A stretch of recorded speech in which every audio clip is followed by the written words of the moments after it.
राग किससे नहीं करना है? उर्मिला से। रोष किससे नहीं करना? कैकेयी से। ईर्ष्या किससे नहीं होनी है? भरत से। अहंकार किसका नहीं करना? सेवा का, कि मैं सेवा कर रहा हूं।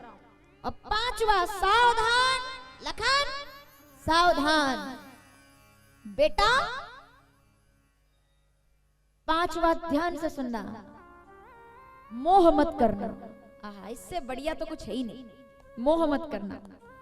जितनी माताएं बैठी हैं यहाँ, सुनिए क्या बोल रही है सुमित्रा। माँ क्या बोल रही है? मोह मत करना बेटा।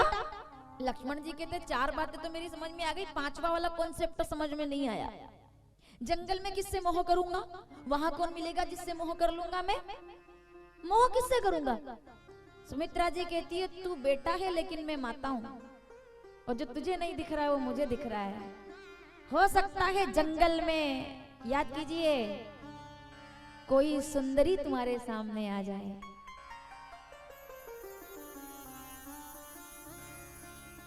तेरह साल बाद क्या होगा?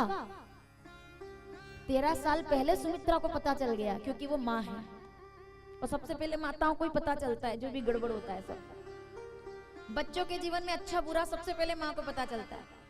वो छुपा ले तो खत्म, और उसको सुधारने के लिए व्यवस्थित कर दे तो सब ठीक।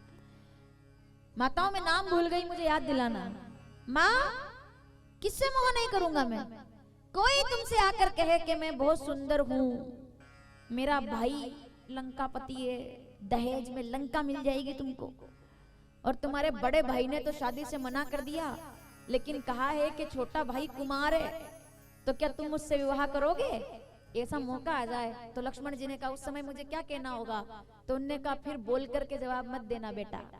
बोले फिर अगर कोई नारी तुम्हारे सामने आकर तुम्हारी मर्यादा को भंग करे, अगर तुम्हारे चरित्र पर दाग लगाने आए तो बोलकर जवाब मत देना। ये ले जा कटार, ये सुमित्रा की कटार अपने पास रखना, और 1 मिनट भी मत लगाना। नाक काट के अलग कर देना और बता देना कि मेरी माता के संस्कारों में अभी इतनी ताकत है कि कोई भी सुंदरी आकर के और मेरे चरित्र को डिगा नहीं सकती, क्योंकि मैं सुमित्रा नंदन लखन हूं।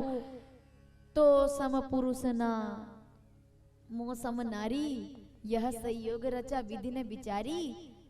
कहीं कोई सुरपण, बताओ नाम बताओ, हाँ, कहीं कोई सुरपणखा आकर के कह दे कि शादी कर लीजिए, तुम्हारे भैया भी तुमको आदेश दे दे कि हाँ लखन तुम चाहो तो कर सकते हो शादी, लेकिन उस समय याद रखना, माताओं सावधान, सुन रहे हो ना? उस समय क्या याद रखना है मुझे? उस समय तुम्हें ना माँ को याद मत रखना। हाँ, इससे बढ़िया क्या बात होगी? जितने युवा बैठे हुए हैं सुन लेना। उस समय क्या याद रखना है? माँ को याद मत रखना। उस समय मंगलसूत्र याद रखना और मांग में भरा हुआ सिंदूर याद रखना। उर्मिला से राग मत रखना, पर उस समय उर्मिला को याद जरूर रखना। जब तुम्हारे सामने भटकाव आए उस समय याद रखना कि वो मंगलसूत्र पहनने वाली, 14 वर्षों तक दीपक लगाने वाली मेरी पत्नी मेरी प्रतीक्षा कर रही है, उसके दिल को ठेस पहुंचे ऐसा कोई काम मत करना। इससे बढ़िया उपदेश एक पति के लिए, एक बेटे के लिए और क्या हो सकता था?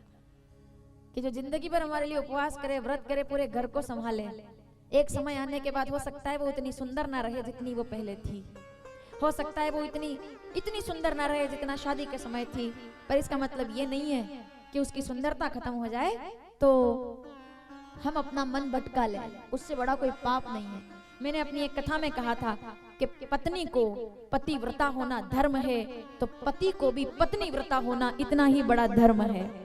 पति को भी इस बात का ख्याल करना चाहिए कि मेरी पत्नी मेरा इंतजार करती है, उसका मंगलसूत्र पवित्र है, उसकी मांग का सिंदूर पवित्र है। ये पत्नी को भी उतना ही ध्यान रखना चाहिए और पति को। तो याद रखना उर्मिला को।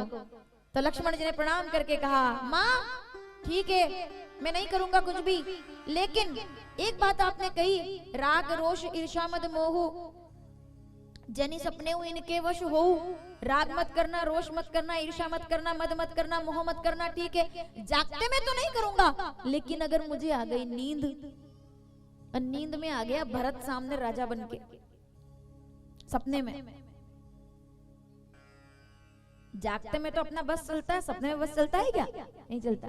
सपने में अगर दोष हो गया तो तो बोले बेटा अगर सपने में भी तेरे से ये 5 में से एक भी काम हो जाए तो 14 वर्षों के बाद मुझे अपना मुंह मत दिखाना, फिर तू मेरा बेटा नहीं और मैं तेरी माता नहीं। तो लक्ष्मण ने पैर पकड़ करके कहा माँ अगर ऐसी बात है तो मैं तुम्हारे चरणों की सौगंध खा के कहता हूँ कि जागते में तो राग रोष ईर्ष्या मद मोह नहीं करूंगा, लेकिन अगर नींद आ जाए तो सपने में भी मुझसे पाप ना हो जाए, इसके लिए मैं दशरथ नंदन लखन रामानुज लक्ष्मण वचन देता हूँ 14 वर्षों तक मैं सोऊंगा ही नहीं तो नींद नहीं आएगी, नींद नहीं आएगी तो सपना नहीं आएगा, और सपना नहीं आएगा तो कोई अपराध नहीं होगा। और आपको मैं बता दूं 14 वर्षों तक लक्ष्मण सोया नहीं है। तभी तो एक कवि ने लिखा कि जाग रहा ये कौन धनुर्धर जबकि भुवन भर सोता है, भोगी कुसुमा युद्ध योगी सा बना दृष्टिगत होता है, किस व्रत में है वीर व्रती यह निद्रा का यूं त्याग किए, राज भोग के योग्य पिंसा बैठा यहाँ विराग लिए, बना हुआ प्रहरी जिसका कुटिया में ऐसा क्या धन है, जिसकी सेवा में रत इसका तन है मन है जीवन है। तो कवि ने जवाब दिया कि मृत्यु लोक में लीन्य मेटने स्वामी संग जो आई है, 3 लोक की लक्ष्मी ने ये कुटी आज अपनाई है, निशा शेष है विजन देश है निशाचरी माया ठहरी, वीर वंश की लाज यही है फिर क्यों वीर न हो प्रहरी। ये जो जाग रहा है ये लखन है, 14 वर्षों तक सोए नहीं, एक रात सोए बस, जिसमें सब प्रार्थना कर रहे थे कि रात लंबी हो जाए, कि जब तक हनुमान ना आए तब तक लक्ष्मण संकट में है। संजीवनी याद है आपको, तब हनुमान जी महाराज संजीवनी लेने गए, वो रात थी जब लखनलाल पूरी रात सोए हैं। राम रोए, राम सोए लखन रोए 14 वर्षों तक। एक रात ऐसी नहीं थी जब लक्ष्मण रोया ना कि मेरे भैया को कितना दुख होता है, ऐसे पत्तों पर सो रहे हैं। राम सोते थे, लक्ष्मण रोते थे। राम जी किसी का कर्जा नहीं रखते। एक रात ऐसी आई, लखन सो रहा है और राम रो रहे हैं, मेरा भाई संकट में है। आज राम रो रहे हैं।